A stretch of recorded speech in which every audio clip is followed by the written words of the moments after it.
Welcome to Clearing the Clutter Inside and Out with Julie Coraccio.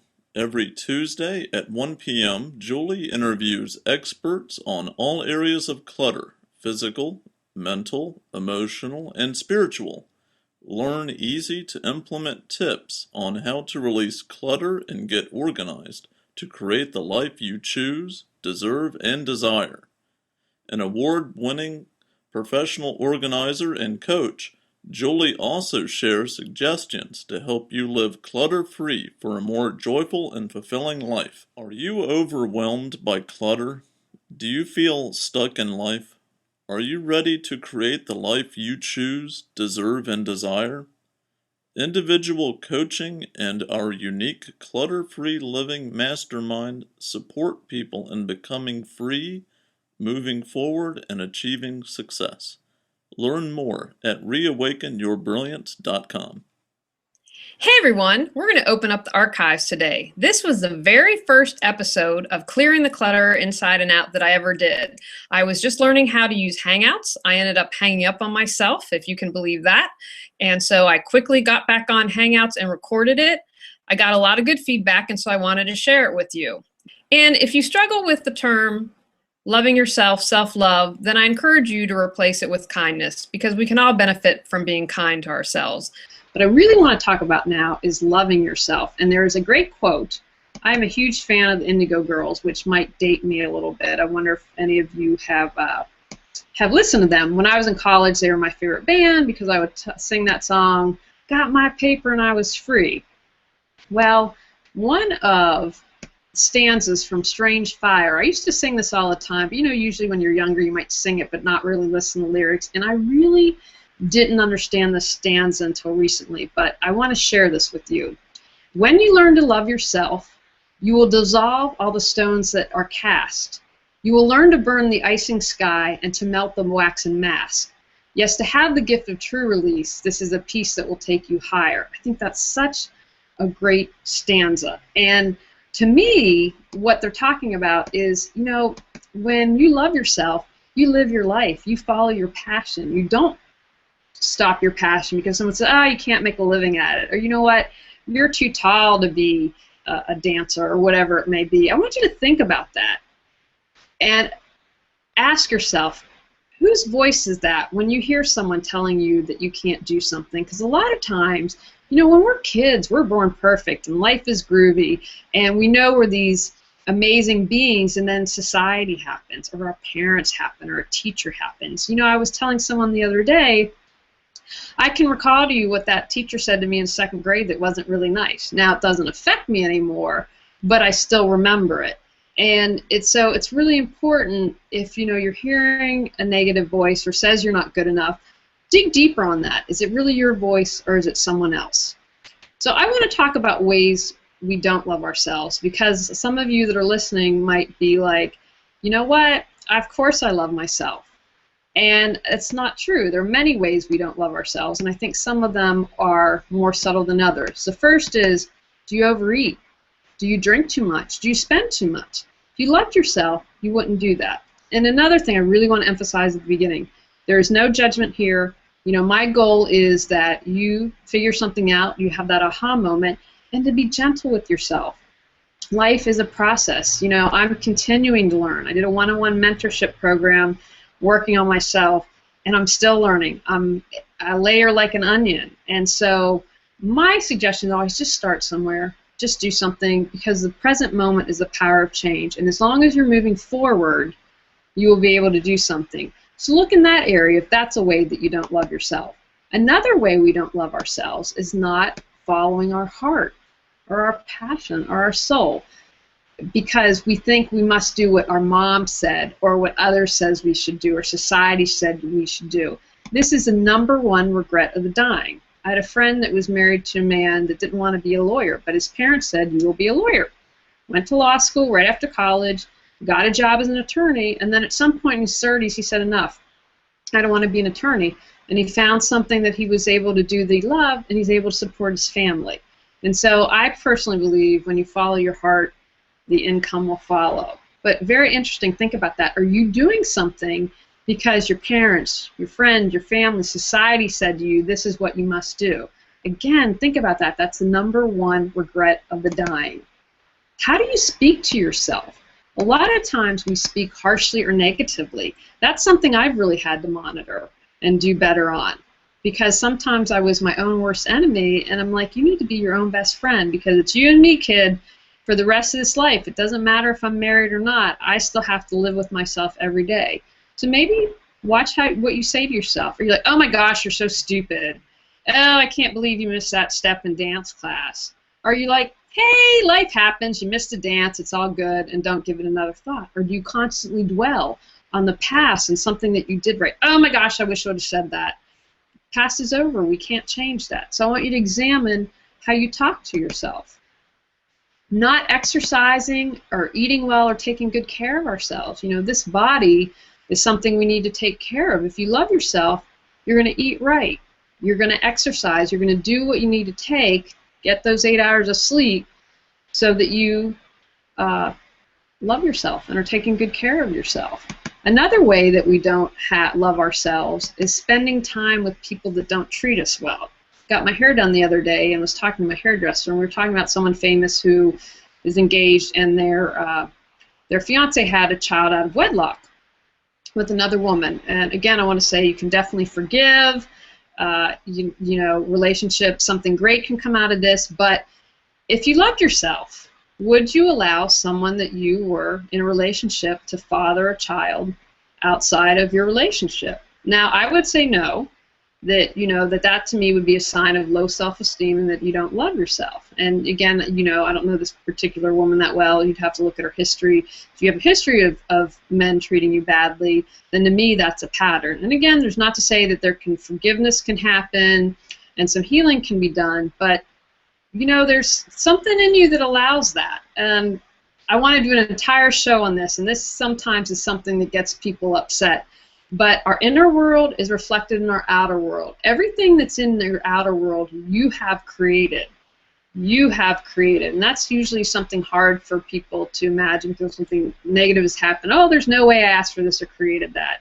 We'll get into that in another episode. But I want you to look at around the company you keep. When you say, oh my gosh, I had this dream, are your friends like, rock on, how can I help? Or do they say, you know what? I think you're too old to do that. Don't think you're pretty enough. Or do they support you? Another way we don't love ourselves is by not accepting who we are. You know what? You are perfect as is. You're a work in progress. When we're babies, think about that. We love, we're perfect, we laugh, we have a good time, because we're at that age yet where the teacher or parents or society can tell us how messed up we are. You know, when I read a lot of self-help books, it's very interesting because a lot of it boils down to not loving ourselves and feeling like we're not good enough, which kind of not good enough, loving yourselves are kind of the same thing. I think are kind of interchangeable. But how many people, when you boil it down, feel like they're not good enough? Accept yourself as you are. You know what? I want to lose 20 pounds, but okay, gonna try. I try my best every day, but what if I can accept myself as I am right now and get comfortable with it, then that's a step in the right direction. Not allowing, another way we don't love ourselves, not allowing love, compliments, and gratitude into our lives. That's something I struggled with. If someone would give me a compliment, I'd be like, oh, no, no, no, no, or I'd brush it off instead of accepting that. So, do you allow people to love yourself, or do you have a wall up? And again, as I mentioned earlier, these are things I've done myself, so I'm really familiar with it, but I want you to examine, do you have gratitude? Do you let gratitude in your life? You know, that's one small place where people can start if they can just say, I'm really thankful for this, and that's one thing that I believe can truly be life-changing. Another way we don't love ourselves, taking everything so seriously. Again, really, this list is based on my life. I used to be very serious and very uptight about things. Life is about having fun. You know what? When you're amused and having fun, I think that again, just helps call forth really wonderful things in your life. The night I met my husband, went out, wasn't expecting to meet anyone, and I was out bowling. I'm not very good, but I had fun with it. And I think when you allow that to happen, you allow magic to happen. And finally, a way we don't love ourselves, and I mentioned this earlier, not taking responsibility for our lives and understanding that we create our lives and playing a victim. And again, trust me, I had the victim thing down, and truthfully, I never knew I was a victim until my younger brother said to me, "Oh, you know what? You act like you're a victim all the time." And that was my aha moment. And instead of getting angry, I thought about it. And I examined my life and I said, wow, he's right. And something that I continually do, in little ways playing a victim. I don't want that energy around me anymore. So those are just some things to look at in ways that you have might not be loving yourself. So here's some exercises. One thing that I like to do, again, I hope to have another talk on going with the flow, but I'm about taking action when it's the appropriate time. The point of power is in the present moment. If you want to change your life, do something in the present moment. So here's an exercise you can do. Pick one area in your life where you need to be more loving with yourself. And as I've mentioned, I've always struggled with how my body looks. I'm built like my mom. I've got the arms and I've got the stomach. Even when I was thin, that was how I was built. And I'm never going to change that. And then I heard about Japanese researcher Masaru Emoto, and I'd encourage you, if you haven't seen anything, I believe he was in What the Bleep movie, but he took pictures of the water crystals in various circumstances, after healings, listening to heavy metal music, which I thought was very interesting, and prayers. Our bodies are over 70% water, so there's reason to believe that negative thoughts have physical repercussions. So if you're 70% water, excuse me, what are you saying to yourself? That is going to directly affect your body. So I'd encourage you, look at one area of your life, where can you be more loving to yourself and speak better to yourself. And these are some tips that I do. When I hear myself, and again, you have to be really aware, paying attention to what you're saying. I'll say this really loudly. Take a seat, ego. No room for your false beliefs. And I have to say it that loudly to kind of snap myself out of it. Pick a phrase that makes sense to you. You feel comfortable with. It's going to stop you in that moment and stop that negative thought. Immediately focus on something you love. Since I, again, mentioned struggling with my body, I love my smile and I love my eyes. So instead of the focusing on the stomach and the arms, I focus on my beautiful smile that I believe puts Julia Roberts to shame. Remember other compliments that people have given you. People said to me, a lot recently, wow, your skin's really glowing. So instead of focusing on what I don't like, I focus on those compliments. Now, I'm a firm believer of having a team that can help you out when you're stressed out and feeling down. Pick up that phone. Call that girlfriend, that friend, that mentor if you start to go in a downward spiral. Have you ever been in one of those situations where maybe you're stressed, you're upset about something, and then it's just this. So pick up the phone and do something that allows you to have a support system to talk about that. And I also think getting physical is something that's very helpful. I had my chiropractor say to me, just get up and dance, just shake it, and kind of move that energy, because that negative energy to me is stuck energy. So get that going, get that moving. Go within.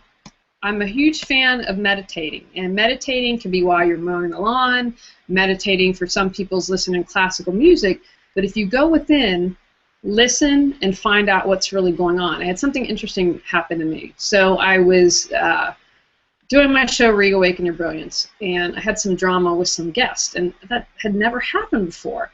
And I thought, okay, this has happened 3 times in a row, and I'm a little slow. Sometimes I get it on the second signal from the universe, but I thought, okay, there's something here for you, Julie, because again, I create my life, so what is this really about? And so I called someone actually who'd been on the show that I trust, and I said, you're very spiritual, can you maybe give me a different perspective? And so what we ended up talking about, and it was kind of interesting, when we took all these scenarios that happened and kind of boiled them down, it was really a fear I had about something, and I was grateful. I was like, wow, if that hadn't happened, I wouldn't have had that. But by going within, I was able to figure out, okay, where am I not loving myself, and to let go of that fear. So those are just some things that'll be helpful. Another thing you can do that I love if you don't love yourself, oh, I hated this the first time I did this, is looking into the mirror and saying, I love you. I couldn't do it. I'd look down, I'd look away, you know how when you get really uncomfortable like that? You know, are you holding your breath? I want you to examine what you're doing. And like anything, it'll get easier the more you do it. My chiropractor, Dr. Julie Coraccio, always asks me, whose voice is that? Because again, as I mentioned earlier, a lot of times it's a parent, it's society, someone has said to you, you know what, you can't do that, but it's not your voice, it's not your soul, it's not you loving yourself. So sit quietly and ask yourself, whose voice is that? Now, one of the things that I like to say is, you know, if you have someone that you can call when you're in a crisis, be that person that someone can call in a crisis.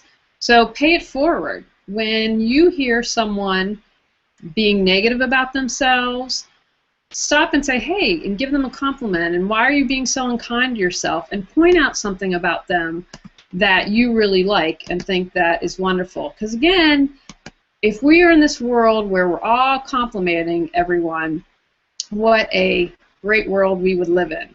And so that is, I know that I saw that there is someone, okay, who just is giving me a smiley face. Hopefully, I'm sorry everyone, I had wanted to do question and answers, and this is my first Google Plus, and I haven't quite figured it out. I stopped and then stopped the broadcast in the middle, and I'm doing this again, so I apologize for those that are listening if I've repeated something. But that kind of is in a nutshell one of the first ways that you can let go of inner clutter, by loving yourself. And some things to keep in mind. Remember, it's a process. I mean, there are still days that I don't love myself. Again, you know, I really, when I do Reawaken Your Brilliance or working with clients, I try to put myself out there and share my experiences. I'm kind of, I guess, at the age where I don't get as embarrassed as I did in the past, but my hope is, while sharing my experience, that maybe makes you feel less shameful. And if you've experienced that, not knowing, you know, you're not the only one out there. So in this process of loving yourself, be gentle. And don't, you know, Rome wasn't built in a day, so don't beat yourself up if you haven't fixed everything. But again, start somewhere. You know, hopefully I've given you enough exercises that will work. Oh, I want to give you another exercise that I really like. This I learned from my mentor, Lisa Transcendence Brown, and she's the one I did the year-long one-on-one mentorship program with. But and again, all these exercises I hate when I first do them, and now I do them regularly and recommend them to people. But she had me close my eyes, and one of the reasons you do that is to shut off your ego, because ego wants to wreak havoc. Your ego's going to be the one like, man, you can't do it. So close your eyes, put your hand over your heart, and sit quietly for a moment and say you are beautiful, or ask yourself something, what is it that you really want, and see where you feel uncomfortable. It's interesting, she had me do an exercise. I had to go, you're beautiful, you're funny, like about 10 different things, and I had to see, where am I feeling a little uncomfortable? And if you ever need a decision to make, that's the surest way. Close the eyes, shut down the ego, take a couple of deep breaths, and ask yourself, and put your hand over your heart, because your heart, your soul knows exactly what you need. And as I mentioned earlier, you have all the answers that you have inside.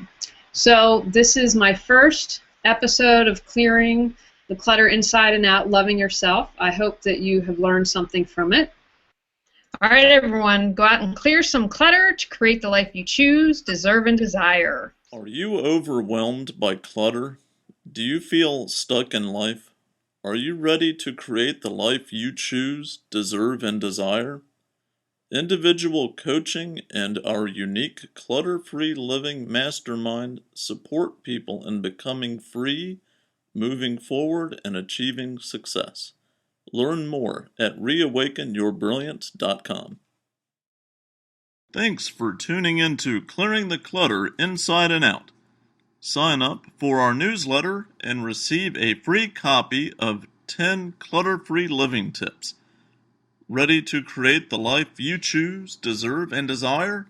Learn about Julie's coaching, ebooks, online monthly decluttering classes, how to organize your life, office hours, and her unique clutter-free living mastermind at reawakenyourbrilliance.com. You can also watch all episodes on YouTube or download on iTunes and more. Join us next Tuesday at 1 p.m. Remember, the journey of 1,000 miles begins with one step.